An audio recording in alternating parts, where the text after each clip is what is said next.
please tell us your name and your birth date and the county you remember of. I'm Marianne L.G. Connell.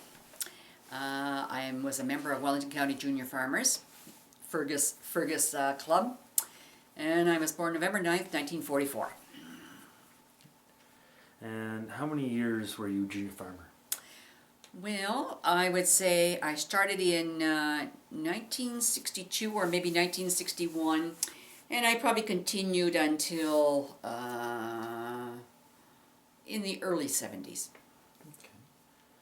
Well, let's talk about... So that was about 10 years, I guess. Okay.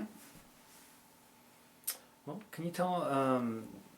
you were spouse of Alex Connell.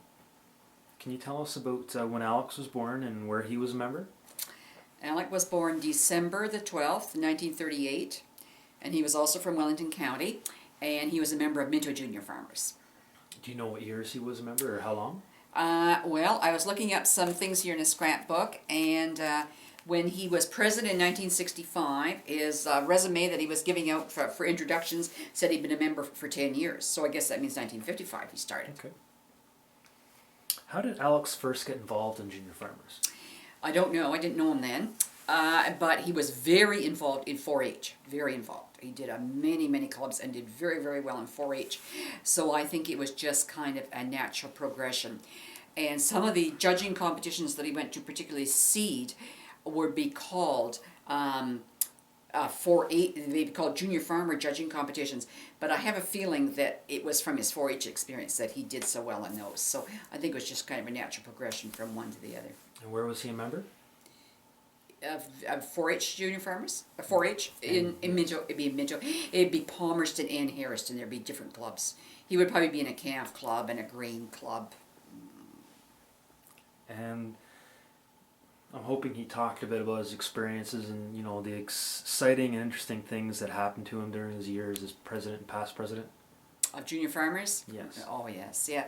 And of course, before that, he was president of Minto Junior Farmers. He was president of that for 2 years, 1961 and 1962. He was president of that.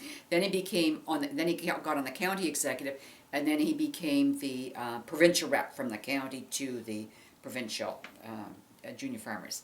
And so from there, then he became president. And what was his favorite part of all the provincial meetings?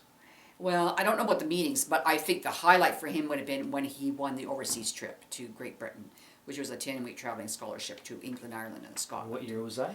1963. So he left in April and came back left in May, maybe, and came back in July, something like that. Yeah. And what did he have to do to apply for that scholarship to win it? I guess he just applied through Junior Farmers, and he would list all his 4-H activities, and he would list, and of course, all the things he'd done in Junior Farmers, I guess, as well. So he was in good company on the trip? The traveling mates were Olive Bell from Perth County, Mary Kennedy from Middlesex County, Bill Weatherston from Caledonia, Holman County, and Art Bennett was the staff person who went. And he talked it, and he went and showed us slides for, it seemed like years. He showed many slides of that trip, and talked about it, yeah. And did he have a highlight from that trip? Highlight, almost everything was a highlight, I think. They talked many about all the people they met and all the places they went and so on. The highlight may have been the boat trip home, coming home on a boat trip, on the boat for a week across the Atlantic. That, I don't know if that was the highlight, but it was certainly that was certainly one of the things. But I think just meeting the people and being on the different farms there, I think that was really the highlight there. And through this and through his other experiences, what would you say his craziest experience was? Oh goodness, I don't know what his craziest experience was. I don't know. I can remember when he was president. This was before we were married. He was president in 1965, so he was going around doing many speeches and doing many things to various in various counties. And at that time, county junior farmers had a church service. I'm sure they don't do that anymore. So we were down in Lambton County with Don McGugans, and we stayed there. And he gets up Sunday morning and realizes he hasn't brought his speech with him. So he phones home to his parents and says, "Oh, I've left it at home." So his father picks up this speech, drives down, and we meet him someplace, and he realizes he's brought the wrong one. So then phones home and again, and he gets his mother to look and make sure you got the right one. Pick up the right one, and then she reads it to him. So then his brother has to drive part way. So I don't know, we're somewhere between Palmerston and Sarnia, and we met them. And we got to the church service about 1 minute before it started.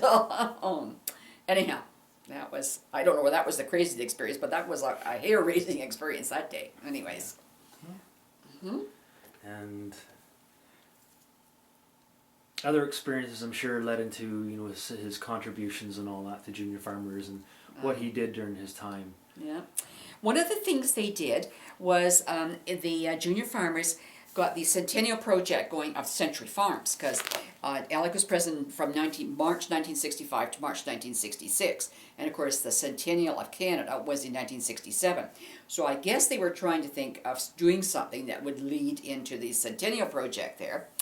And so they came up with the idea of the Century Farm signs, which you can still see, and there's still one on the farm, which is across the road from where we live now, where his brother lives, and that would have been where the Connells settled in the 1850s.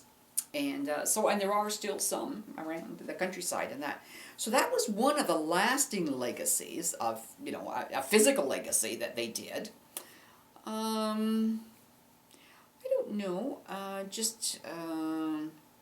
he certainly got to know a lot of people, and he certainly got involved in a lot of farm organizations after that. And his leadership was quite appreciated. People really liked him on various committees and being president of everything.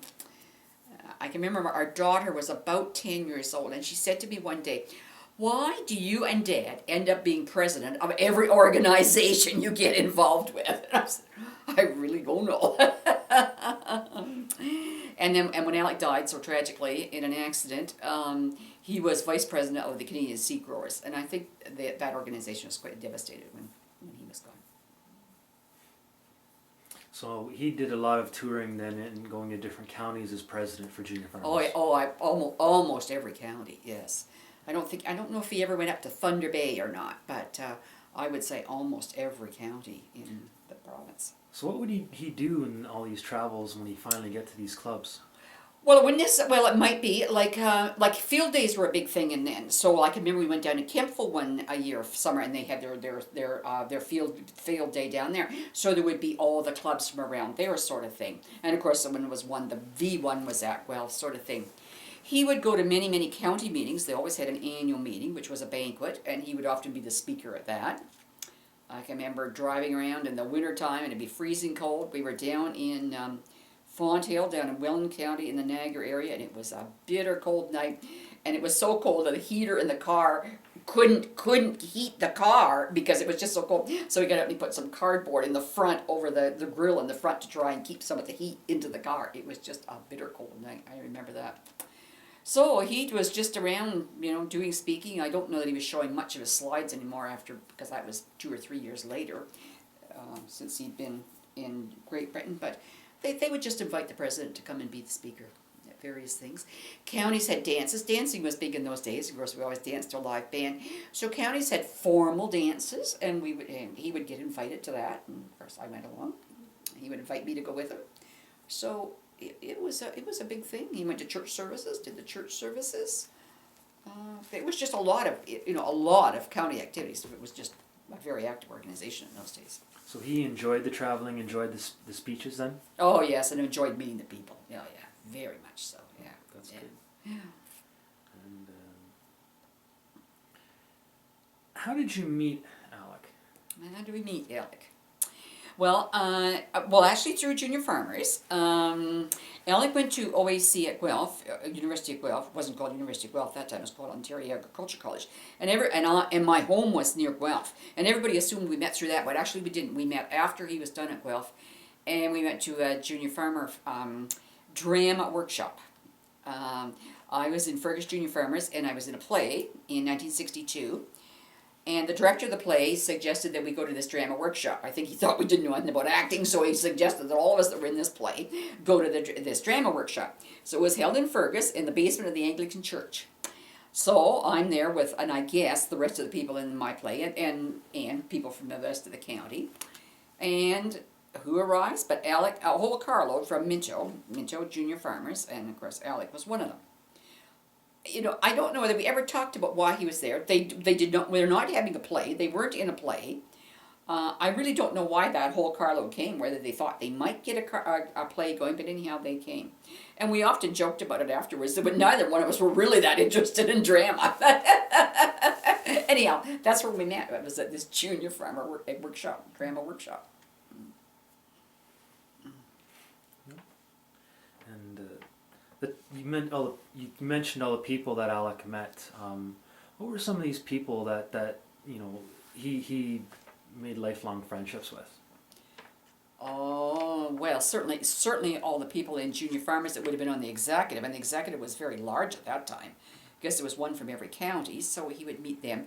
And certainly, of course, the directors on that. And then, of course, all the executive members like Pat Knox, who then became Pat Kerr, and John Elliott, and Jack Morris, and people that were before and after him in junior farmers. And, of course, all the ones we knew in the county as well. And his own local club. So, oh yes. And of course, the extension directors like Art Bennett, and then Roger Thompson. Roger Thompson, and then Carm Hamilton, and certainly, you know, we've been friends with them all the time. You know. And then the ones he went traveling overseas with, like the four that I mentioned earlier, just, you know, kept that friendship over the years. Did he keep in touch with all those that he visited over in the UK? We still get letters. I still write to some of them. Yes, I just had a letter. Christmas card came just yesterday for some of them. Yes, yeah, amazing. You keep those contacts over the years. Yes. And I was in England 3 years ago, and visited with George Shepherd. And George Shepherd was originally from Scotland. And I still had the letter that he had written back in 1963 saying he would like to come to the farm. And I took this letter and showed it to him. He was quite amazed. I still had this letter. I found it when I was house cleaning through things. And George had somehow heard that Alec was going to Scotland. And of course he lived on a farm and they probably need somebody to work. So he wrote this letter to the Connell family and said that he would like to come and work here while Alec was away touring in Great Britain. So he came and worked here. So he and Alec never really saw that much of each other because George was here and Alec was in Great Britain. But anyhow, George came and worked here for a few weeks. And then of course, he went back there, and then he got a job with a chemical company in England. And so one of the jobs was developing a program that farmers could use there, and I just don't remember what it was, but he spent a lot of time traveling back and forth between Canada and there. So he would visit with us every time he came over, so we actually saw a fair amount of him. So, and then in the last many years we hadn't seen him, so I visited with he and his wife in England then, 3 years ago. And so I asked him how did he make the contact with the Connell family, and he couldn't really remember. He said he guessed he'd gone to a junior farmer meeting in Scotland, and they'd announced that this delegate was coming from Canada and lived on a farm, and maybe suggested that he apply to their farm to get a job in Canada. So I don't know how he got the address, but maybe through the junior farmer, you know, extension worker there, and to the one here in Canada. He couldn't recall the details. So it was just interesting how the contacts that you make over the years. Was there special training or a certain experience that Alec felt that contributed to his success or his skills?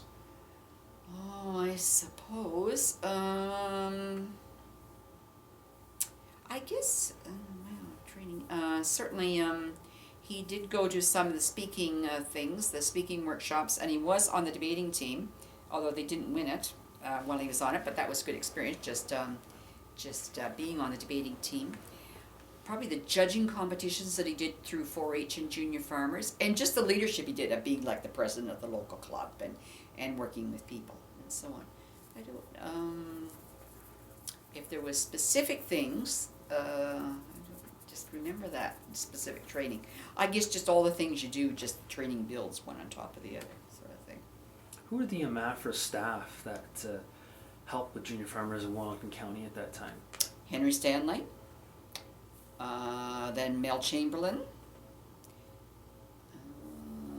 Herb Norrie before that.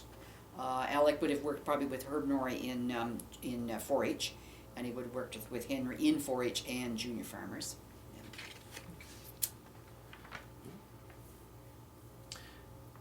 Did Alec ever talk about junior farmers and how it made him the person that he was?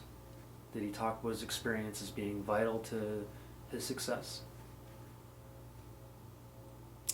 Or how it changed him? Yeah. He would certainly say all the opportunities he had certainly helped him build some confidence and go out and do those things, you know, like all the meetings and judging competitions and speaking, public speaking and debating and chairing meetings and just mixing with people, getting feeling comfortable working with people. But I guess that was almost an assumption that that was the basis of what led to all the other organizations he got involved in. Well, let's move a bit to you. We've already talked about how you met Alec. What were you involved in the Fergus Club? How did you get into the Fergus Club? How did I get into the Fergus Club? There was a fellow that lived not too far from my home who liked to do square dancing, who liked to be a caller for square dancing. So he got a group going just to come to his house and learn to do square dancing, and you could just come and be a square dance group. So I went to this group, and then we went to a competition in Dundalk, Ontario, called the Dundalk Square Dancing Competition, and we won there. And in this group of people, some of them were members of Fergus Junior Farmers, and they just were having a wonderful time and just talked about all the fun they had, and I thought, gee, I'd like to go to Junior Farmers. So that's actually how I got started going to Fergus Junior Farmers. I don't remember all the things I did. I was in that, and then I got quite quickly involved in the county junior farmers, so I didn't do a whole lot in Fergus Junior Farmers. Like I don't remember, I wasn't president of Fergus Junior Farmers, for instance, but I was an active member and did things. But so I can't say that I did a whole lot in Fergus Junior Farmers, but I went to the meetings, of course, and then I quickly became on the county junior farmers, and I was a press reporter, and next thing I knew, I was president of the county junior farmers. And I think the highlight for me of junior farmers was being on the county debating team. And Mel Chamberlain and Gary Flewelling and Barb Flewelling were coaches. Barb Flewelling was the home economist in the county, and her husband Gary was a high school teacher, and he took quite an interest in that as well. So between Gary and Mel, they really coached us along with this competition.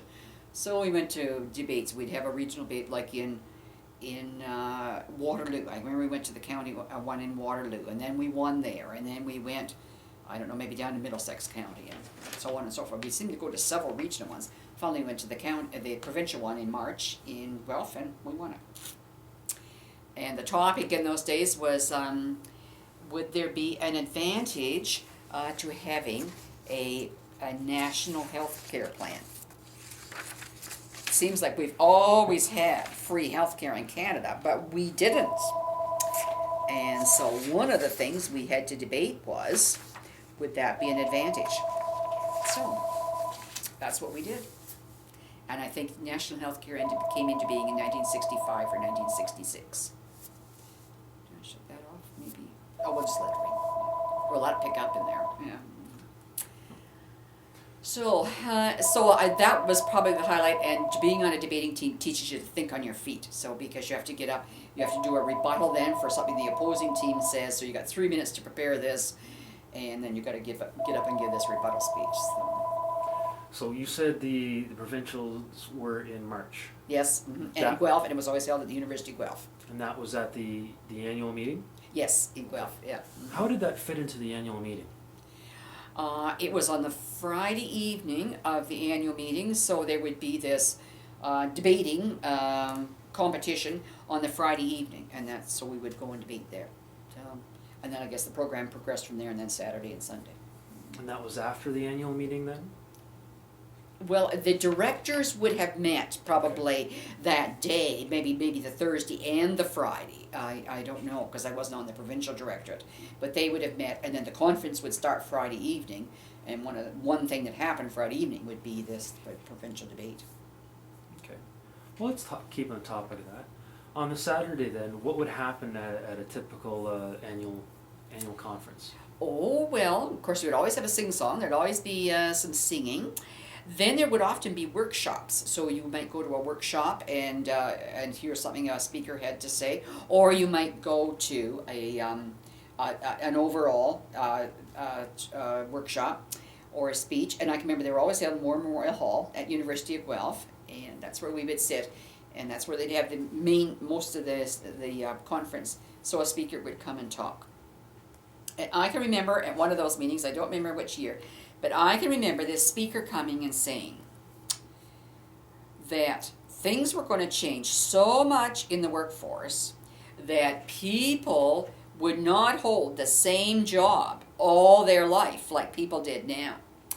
And that you would have to learn new skills and do a whole lot of new things.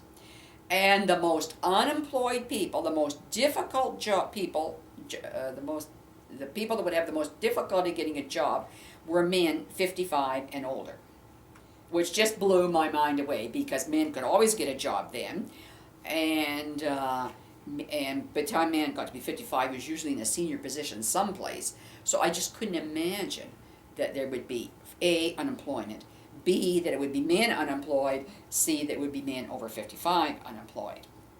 And of course, that has come true. I don't remember who that speaker was. My daughter is now 40 years old, and when she was going to university, I can remember her asking me one day, "Did you not ever worry about not having a job?" And I said, "No. There was always more jobs, and there were people to do jobs, so we could always have a job. If you didn't like one job, you could go to another one, and you'd get a job," which just blew her mind away, because she just couldn't believe that with the competitive nature of today's work. And then in the evenings on the Saturday night, Oh, there'd always be a dance. There'd be a banquet and a dance. Always, yeah. what would happen at the banquet? That's where the awards would be given out announced for who got the traveling scholarships overseas. I can remember that when Alex's name was announced. I remember that very clearly. So that would be one of the things that would happen at the awards banquet. Yeah, absolutely. Yes. I suppose the winners from the debating competition would be recognized. Maybe somebody that had done some other outstanding things over the year, maybe that would be recognized as well. Okay. And at the dance, obviously you would have a live band. Oh, absolutely. Oh, yes, yes. And what would the dances be? Oh, foxtrot, waltzes, polkas. Yeah, just regular round dancing. Yeah. And everybody, girls always wore dresses and high-heeled shoes, and fellas always were dressed in suits and white shirts and ties. Always. Yes, everybody's always very dressed up and looked very sharp. And then on the Sunday, there'd be a church service. There'd always be a church service in War Memorial Hall. More singing. There might be, of course, there'd be a special guest speaker at the church service, and maybe some other smaller things happen. And then it would probably end with lunch, after lunch on Sunday. Oh, that's interesting. Mm-hmm. And you had gone to provincial leadership camp. Yes. Mm-hmm. Can you tell us the year and about those details? I went in 1964, and one of the biggest surprises for me at junior farmer camp was that for many of the people, it was the first time they'd ever been at camp. I had been very involved in United Church and United Church Young People's Camps, and maybe a CGIT camp before that. So I had been at many camps. So the whole camping experience wasn't so new for me. But some people had never been at a camp before, and they had no idea what to expect. So they were just amazed at how many activities we did, how much singing we did, how many skits we did, how many games we would play, all the water sports we would do, how we would try to play tricks on each other's group. And that time, junior farmer camp was divided into tribes, as in Indian tribes, which wouldn't be politically correct now, but was the thing to do at that time. And so one tribe would try to challenge another tribe to do something. And so those were some of the things we would do. Where was the leadership camp held? At Lake Couchiching near Aurelia. So we went someplace, I guess from Wellington. There was several of us went from Wellington County, so I guess we got on a bus, say in Guelph, went to Toronto, and then transferred to another bus, and then we went by bus up to Lake Couchiching. And we stayed there. What time of year was it? September, about the first week of September.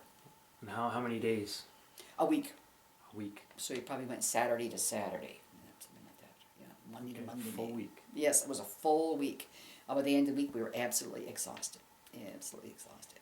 And we did everything, even having a formal tea. I remember we had to go to the Big Feet Tribe camp, which was where the leaders lived, and they would have a formal tea there. And we had to go to this formal tea.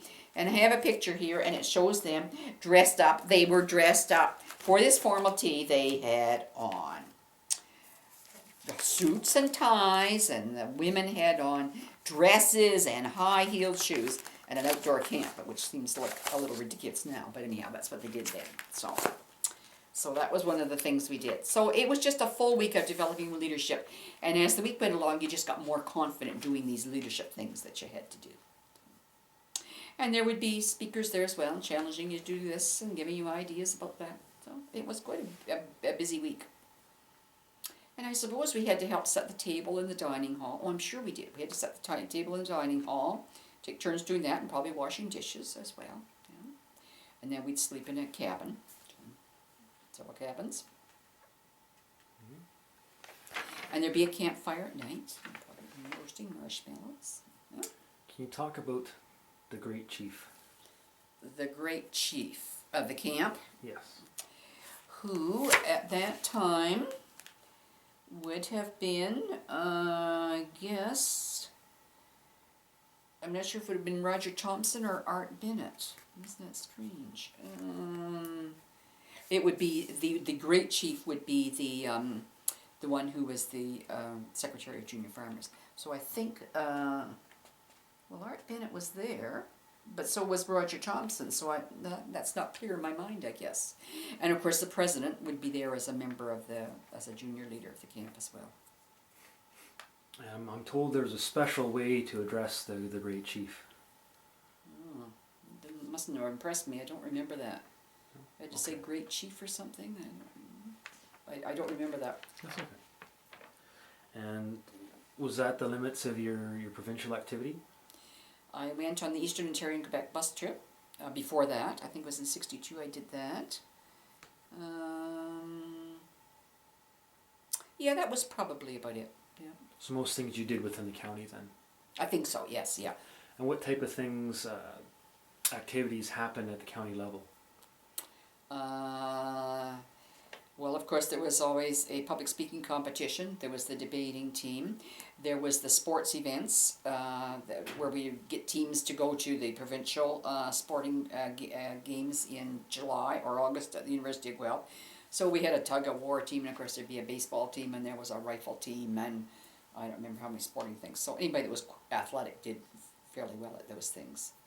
Dances, there were dances quite often. Clubs would put on dances. There'd be a few county dances. There was always the annual meeting about January, and where a new election took place, and of course there'd be a dance afterwards.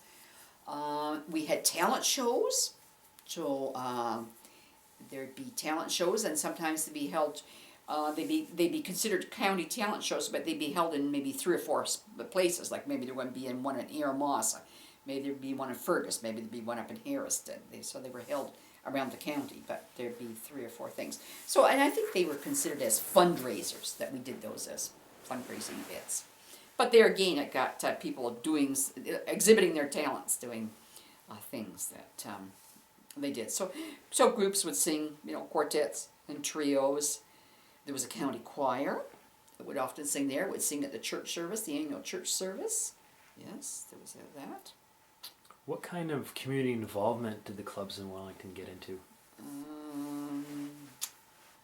Interesting. Well, often they would help with the 4-H clubs in some way. They would sponsor a banquet for the awards night, for one thing. They might help do some promotions for them. They might have even sponsored some prize money.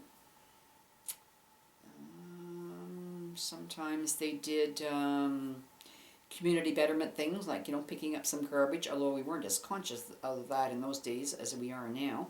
But they might do something like that, or maybe clean up a building someplace, something like that. How many members roughly was there in Wellington at that time? About 300. 300. How many clubs? Okay, there would have been, maybe, there was Lower Wellington, there was Aramasa, there was Fergus, there was Maryborough, there was Minto, there was Mount Forest, and there's one, somehow I think there was one more. That's only 6. I think there was 7 or 8. Erin? Pardon? Erin? No, Erin had folded by then. There was not one in Erin. Bellwood. There was Bellwood. There was a Bellwood club. That's the one I was missing.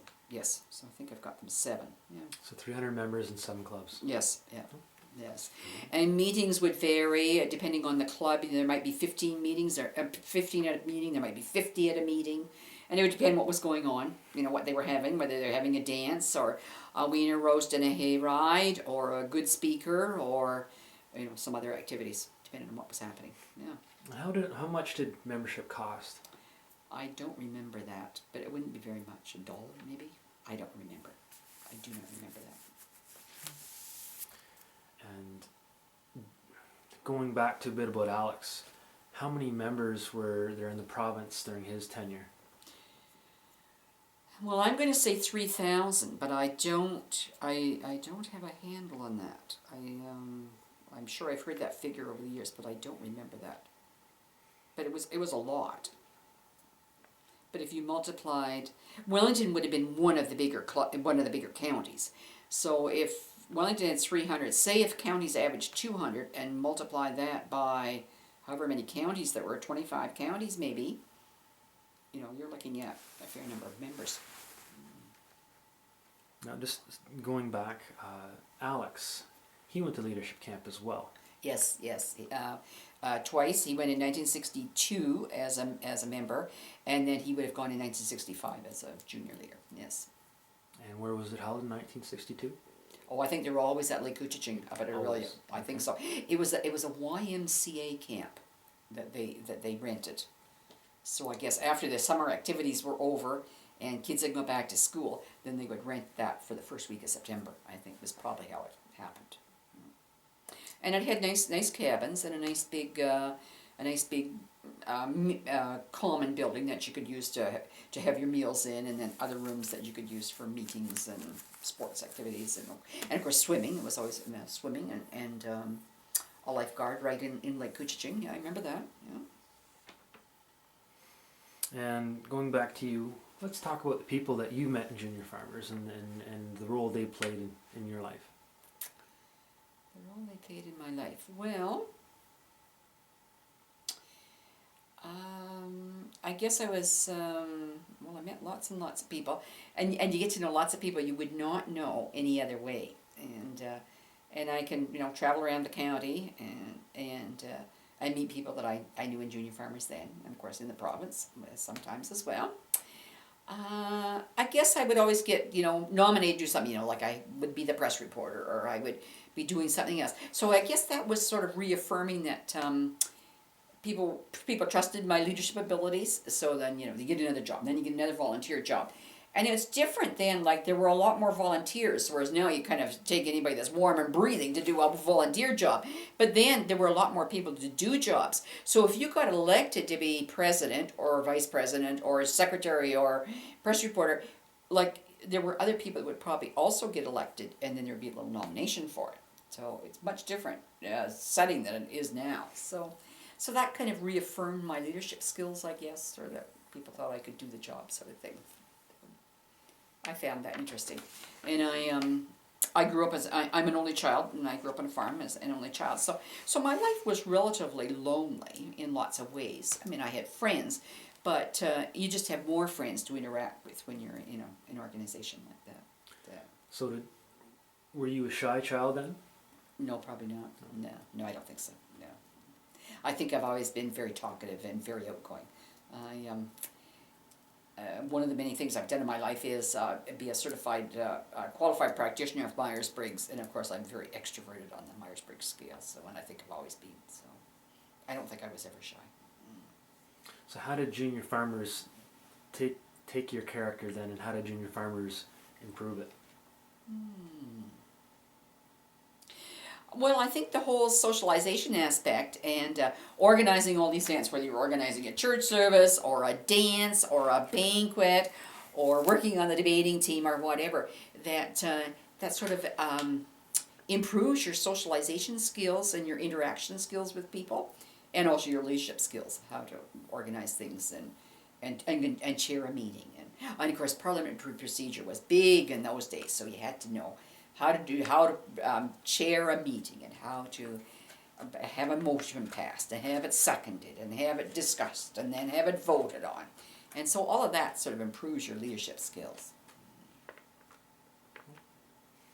And if you could say some words to members today, what would you say to the members of today, of Junior Farmers? Be as involved as you can be, and do the things you really enjoy doing.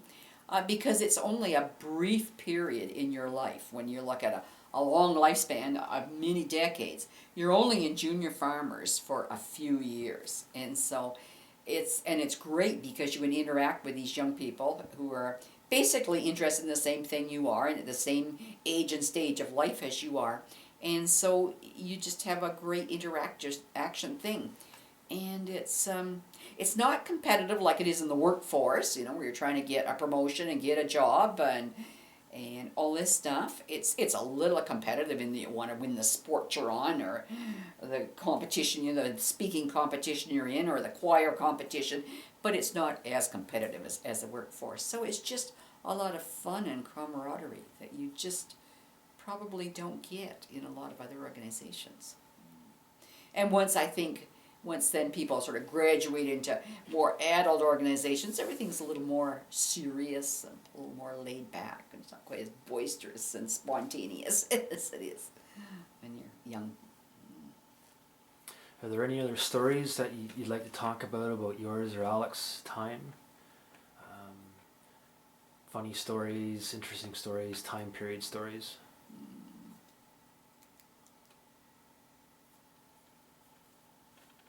Well, as I said, the highlight for me was being on the debating team. That really was a highlight. And having to research all the topics and then write it into a coherent argument and make sure it complemented your partners, because there'd be 2 pros and 2 cons on each team. So you had to not repeat what your partner was saying, but add to it. And then you had to have enough background information that you could do a rebuttal to what the other opposing team said about whatever the topic was. And you had to be able to draw on those resources. So that was certainly a highlight for me. I really liked dancing, and of course dancing was a big thing in those days. So it was just fun to go to all the dances that would be held. Just really fun. And see various people, meet various people at those things.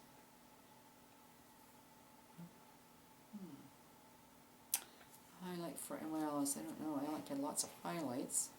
Did he have any stories from any of his travels? Well, I'm sure he did.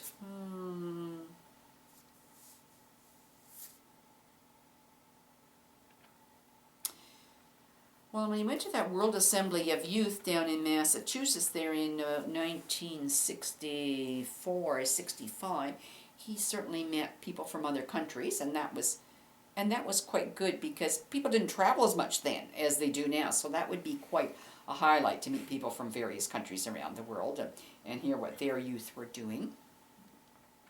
And he met some people from the States and particularly the southern states, and he was amazed at how poor some of the people were. Like, they didn't have much income, and of course they didn't have health care. Not that we had health care then, but ours still was in better shape, I think. And he just found some of the farming was pretty backward down in that area. I think so.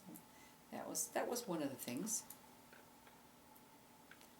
I don't know. I'm sure he's got lots of stories he could tell over the years, but those are some of the things that stand out in my mind, I guess. Okay. After Alec finished his term as president, what did he do with himself afterwards? Oh, he probably settled down and did some farm. Well, we got married right after that. He was president from March 65 to March 66. Then we got married in June 66. Then we moved into this farm, onto this farm in this big old house. So, and it needed lots and lots of work. So we probably did some of that. I think there was probably a period of about 5 years in there when he wasn't real active in a lot of organizations. Although he was certainly doing some things, and we'd still be involved in the local junior farmers somewhat. But that was probably maybe a low-key point when he didn't do quite as much then. And then he just seemed to get involved in the Ontario Seed Growers and the Ontario Cattlemen's Association, and of course he was president of both of those. And the Canadian Cattlemen, he was delegate to Canadian Cattlemen's, and he was vice president of Canadian Seed Growers, and he was with Federation of Agriculture, and probably a whole lot more that I can't even remember, just on and on and on. So he did lots, yeah. And let's talk about you. Since when you got to hang up your shoes as a junior farmer member, what did you do to yourself? Oh, probably had a couple of babies, which kept me really busy. I was working part-time in offices in Listowel, in an office in Listowel. Probably working at this house. I can remember there was an attempt to get junior institute members, more involved. And I can remember going to a meeting down in Niagara Falls, I think it was. But that didn't seem to be something that really took my fancy, and I don't think that was a really big thing. And I was never involved in women's institutes. Just shortly after Alec and I were married, then we became youth leaders for the young people's group in our church. So that took a bit of time. I remember that now. Then when my children were still quite young, I got convinced to be president of the Palmerston United Church Women. And the person that convinced me said there was only 4 meetings a year. After I went to 4 meetings the first week, I knew that was not a truthful statement. And that seemed to take a lot of time. And then I got involved in presbytery, and I was a delegate to presbytery, and then I became chair of presbytery. Then I became president of Hamilton Conference, which stretches from Niagara Falls to Tobermory. So that was a busy year when I was doing that. In the meantime, I went a traveling exchange trip between Canada and and Korea. So I represented the United Church in Korea for a month. Then my family flew over and met me there, and we visited one of the exchange students who had worked on our farm. Oh, that was right. In 1968, we had an exchange student from Japan come and work on our farm for a year. Masao Naito. So he was here for a year, and it was part of the college course that he took there, that you were supposed to come and get an exchange program. So he was here for a year, and we got to know Masao quite well. So then in 1981, we went and visited him and his family in Japan. There was something else we did in the meantime. Oh, and in 1968, then we were also convinced to be leaders for Rural Leadership Association, I think it was, of youth, and it was an exchange between youth from Ontario and youth from Alberta, and somebody came and asked us if we'd be the leaders. So we took this group of young people by train out to Alberta, and we went to a camp out in Alberta, and then we traveled around with them there, and then they came back with our group and we toured around Ontario. That's right, we were leaders of that too. There's probably a whole lot more things we did. That's some of the things we did. I can tell you an interesting story about this exchange in Japan.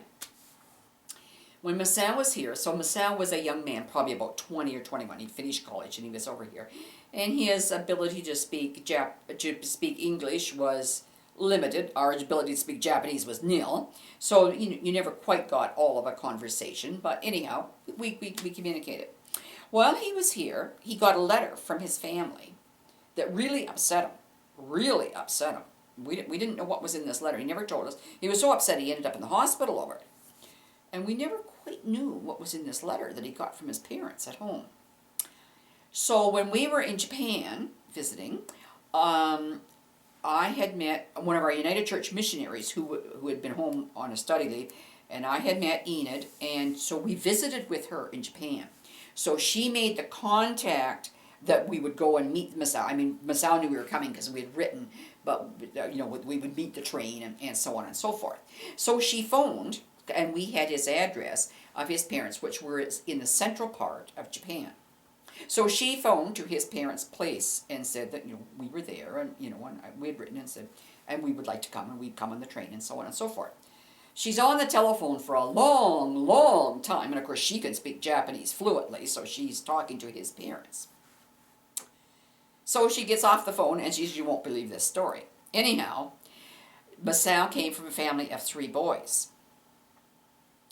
There was a family in the northern part of Japan, up in the island of Hokkaido, in the very north part, who had 3 girls. In Japan at that time, I don't know if it's still important, but then it was very important for the family to carry on the family name. And of course, at that time, marriages were arranged. I think they still are in some parts. They were arranged. So this family had met with Masao's family. While he's in Canada, they meet with him, and they want their daughter to marry him, and he has to change his family name to their family name so that he will carry on their name, and he has to go up into the north part of Japan, work on their farm, live in their family house, and carry on their family name. So this was what was in the letter that he got when he was in Canada that upset him so much. But we never knew until several years later when we were in Japan what had happened. So anyhow, so we go and we meet his people. He comes from the northern part down to his family, meets us there, and then we go by boat. It was hours and hours traveling up to the north part in Hokkaido. We meet his wife and his 4 daughters. His 4 children, 2 sons and 2 daughters, and his wife's parents and so on and so forth. So he's living there. And he has built a new house on this farm. And of course, at that time, probably still now, all Japanese people would sit on the floor and eat on the floor at a table, and you would sleep just on a cot on the floor. But his family up there had a table and chairs, just like you would in Canada, and they slept in beds, just like you would in Canada. They didn't sleep on the floor like they did, like most people did in Japan. So he had really become westernized when he'd been in Canada and introduced, and this very modern house they had in Japan. So that was an interesting spin-off from that.